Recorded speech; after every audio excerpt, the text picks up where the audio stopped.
Hey, what's going on, guys? Rhino here, and I wanted to bring you a video because I was actually talking with my girlfriend today, um, and she's a Christian, and she basically was asking me, why do atheists mock and make fun of Christians, when oftentimes the stereotypes and stuff that we say isn't true about all Christians. Um, and I'm kind of here to explain that to some people because some people don't really understand it. But let me start off by stating that every atheist has a different reason for doing what they do, believing what they believe they should do. Not in terms of God and stuff like that, but in terms of I believe that everyone should believe what they want. I shouldn't encroach on their beliefs. I just like to Personally, I like to debunk arguments against atheism, arguments for science, and then respond to the crazy creationists and stuff like that. But other atheists seek out and try to mock a lot of these Christians, including Cult of Dusty. And in fact, one time my girlfriend even questioned me, like, why would I ever go out and talk to a street preacher and, try to own a street preacher, which she said she'd never heard of being done before, but, I see it all over YouTube with quite a few of the atheist YouTubers. But let's get down into it. Why do atheists mock Christians? When it boils down to it, the most general answer is because everyone mocks everybody. Islam mocks Christianity. Christians mock pretty much every other religion, and atheism. Basically, every religion mocks every other religion and atheism is just being thrown into that mix. Often, but most of the time, you'll see atheists make fun of Christianity because a lot of the atheists on YouTube and the internet are based in the U.S., most, not all, obviously. And Christianity is so dominant in the US, as opposed to other places where it could be a different religion. I'm pretty sure some places in Europe actually are developing more and more atheists, which is, awesome. But atheists typically mock a lot of religions, including Islam, even though that's pretty dangerous to mock Islam. But for the most part, we mock Christianity because that's what we're around. I mock Christians the most because Christianity is all around me. If you do a search of the U.S., like churches in the U.S., it's disgusting to see how many churches there are. I mean, that's all property that's tax exempt and all this shit.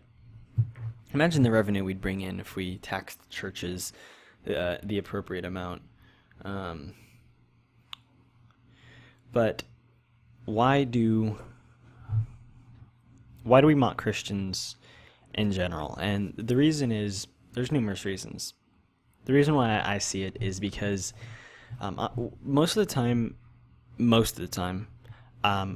the people that I follow and the jokes that I make and the jokes that I retweet and stuff like that aren't based around moderate Christians.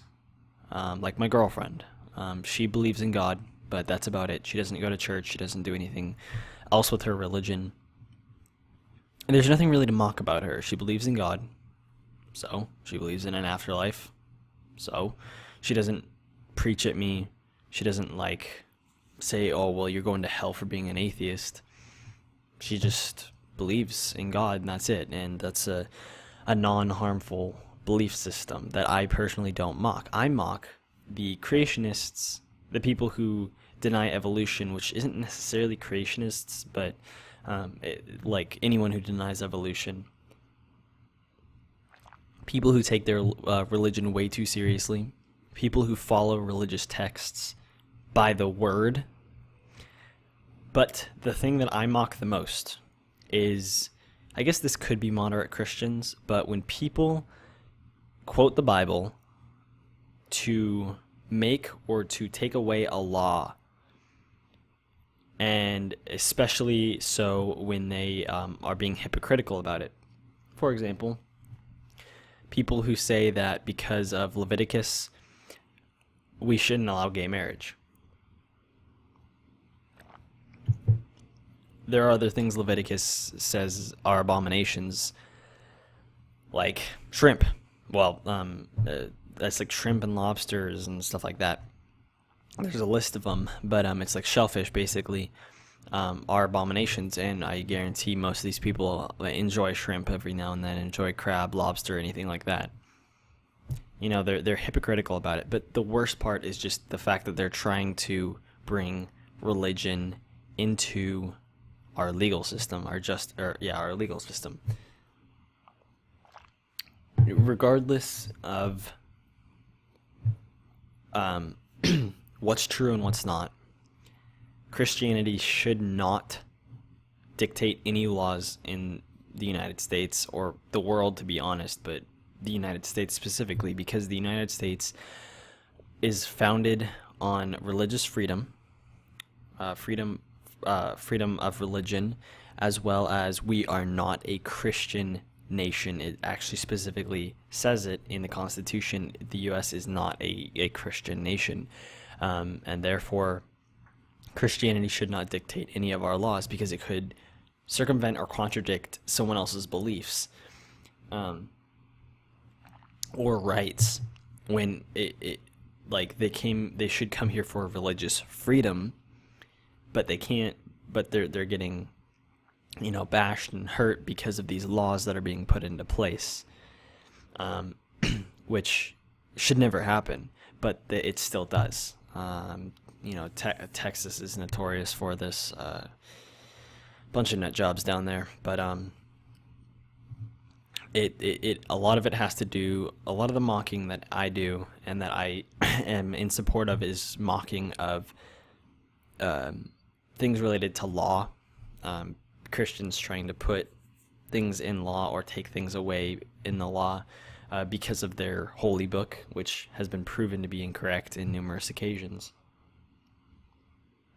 I even saw a picture the other day that had the quote where it was talking about homosexuality being an abomination. It was like on the guy's arm, so like right here. It had the quote, and it had like Leviticus 19:20 or 18:22 or something, whatever it is. I can't remember which verse it is, but it's from Leviticus. It had the quote and then where it was from, and it was a picture, it was a meme, and below it said, when you have a tattoo against homosexuality, or that quotes Leviticus against homosexuality, when Leviticus something states that tattoos are bad too. So this person was being hypocritical that they were against gay marriage, but they weren't against tattoos. They were picking and choosing what they supported and what they followed, which is absolute horseshit. So that's the major part of it, is for that, as well as the other thing that I mentioned is scientific advancement. Religion holds back science. When Christianity, the Dark Ages, when Christianity held everything back, when Christianity was so prominent, it held everything back. It held science back. That it was, just horrible times for science. It was Christianity. It was caused by Christianity. The more atheists we have, or the more secularists, is a better way to put it, if that's a word. I don't know if that's a word, but the more people who accept evolution as a fact, because it is a fact, and the more people who don't listen to these religions, the more scientifically advanced we're going to be and grow. The more scientists we're going to have. Obviously, not a ton, because not everyone's interested in science. I took a biology, chemistry, and physics class, and all three of them bored the shit out of me. I'm not one of those scientist types. Actually, physics was kind of interesting, but whatever. It still wouldn't draw that many people. But we need scientific advancement. If we didn't have these dark ages, I can almost guarantee we'd have a cure for cancer by now. We would figure out ways to increase the length of our lives by a ton. We would have so many cures for diseases, sicknesses. it would just we'd be so much better off if religion had never happened. But we needed a way to explain why things happened. We needed comfort for what happens after death, and so religion came about. We realize now that that's fake. It's fairy tales, but it still exists because people need to cling on to this. They can't accept not knowing what's after death, not knowing why things happen, not knowing what came from what. And so therefore religion will stick around for a while. It's dying out. There are, greatly increasing amounts of atheists, which is amazing to see. But damn it. But it'll be a while before we get to a good enough point where we don't have religion anymore. And I sadly won't be alive to see that day. I wish I could. I'd be so proud of being in support of this movement, this idea system that can push the whole of humanity forward in all aspects, in all regards. I mean, who knows? Maybe if we hadn't had religion from the beginning, if we had this scientific advancement, we would have a way to live forever by now. I know we'd have overpopulation. There'd be tons of problems that you'd have to work out, but I mean, just that might exist, and so then you wouldn't have to worry about the afterlife. In fact, it's even predicted that like my generation is going to be when they figure out how to download your consciousness into computers or something like that, so you technically can live forever, which I think would be cool. But yeah, and then lastly, the reason why a decent amount of atheists mock religion is because of how ridiculous it really is. Religion is all religions are obviously fake. I mean, if you look into it, there's so much incorrect with what is believed and what's said. Especially the people who believe in the holy books. It's such an obvious ploy, fairy tale, that it's about these people back a while ago didn't understand why things happened and didn't understand what happened after death. So they explained it. I mean, we have this with like Greek mythology. Like, people didn't know why the sun went across the sky, and so so they built up this god that took his chariot and dragged the sun across the sky, and that's how they believed that, because they didn't know how it happened, and they filled it with basically God of the gaps. They filled it with something that plausibly could happen, and today we know that Greek mythology is incorrect because we can explain why the sun goes across the sky when in fact it doesn't. It turns out the earth actually just rotates and orbits the sun too. And so, like, we understand these things, and that's why the God of the gaps is a fallacy, is because anytime we keep finding, there's holes in science, like, okay, what happened before the Big Bang? Well, we don't know. And so people are like, oh, God did it. But hopefully we'll know eventually, and then people will just move it again. And so it's not like God of the gaps doesn't work. It doesn't work that way, and that's why the gods exist. That's why any god right now, any religion exists, is because God of the gaps. They need an explanation. We don't have it yet. Some parts we do. Creationism is fucking idiotic, but that just shows how stupid people can be. But like, for the moderate Christians who just believe in God, a lot of it has to do with comfort, and that's not really the part that I like to mock. I know religion is ridiculous. It's utter bullshit, and it's obviously so if you look at the science behind things and look at religion from a different perspective. You can see it.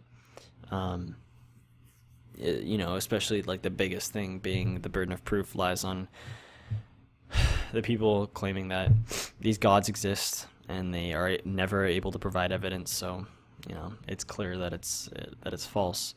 But this is for moderate Christians that believe for comfort. I don't care. I really don't. My girlfriend, she probably won't want me stating this, but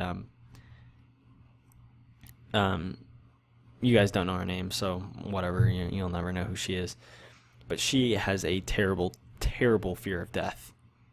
It's she like has anxiety problems, like serious anxiety sometimes, where she'll be freaking out, and she needs someone to talk to, and she's just having this whole anxiety attack, and it sometimes happens like 4 or 5 times a week. She'll text me or call me, just freaking out, and I can hear her breathing really heavily, and it all stems from a fear of death, a fear of the unknown after you die. And part of it is she kind of questions her belief in Christianity and in God. She's worried that there won't be an afterlife, and it scares the shit out of her. And that's one case where I say believe in God. I've told her to believe before, when I could have easily provided evidence against it, and maybe deconverted her, but I didn't want to. For her, it's just comfort. She doesn't go to church. She doesn't do any of that stuff, so it doesn't matter. It's just she believes, and she hopes for this heaven afterwards. Sadly, her belief system, or the way she sees it, is if it's wrong, if there isn't a heaven, then what will happen is basically your brain will be floating in nothingness. You'll be like surrounded by darkness, completely. Like it'll be just like this really freaky thing where you're alone. There's nothing around you. It's just black, and you're just alone for all eternity. When that's not what's going to happen. You'll have no consciousness. You'll have no sense of feeling. You'll have no sense of fear. You'll have no sense of loneliness. You'll be gone. You'll be returned to oblivion, where you came from when you were before you were born. If you can remember back, just think back. What was it like before I was born? That's what it'll be like after you die. It won't be scary. I can promise you that. I know some people are terrified of death. I've come to grips with it, but it won't be scary. Maybe the actually dying might be, depending upon how you die. But when you're dead, I promise you death will not be scary. You'll just be gone, and you'll have no sense of feeling. You'll have no sense of fear. There'll be no pain. There'll be no scariness, no loneliness, nothing. You'll be gone. That's about it for the video, guys. Thanks for watching. Make sure to comment, rate, subscribe, and have a nice day.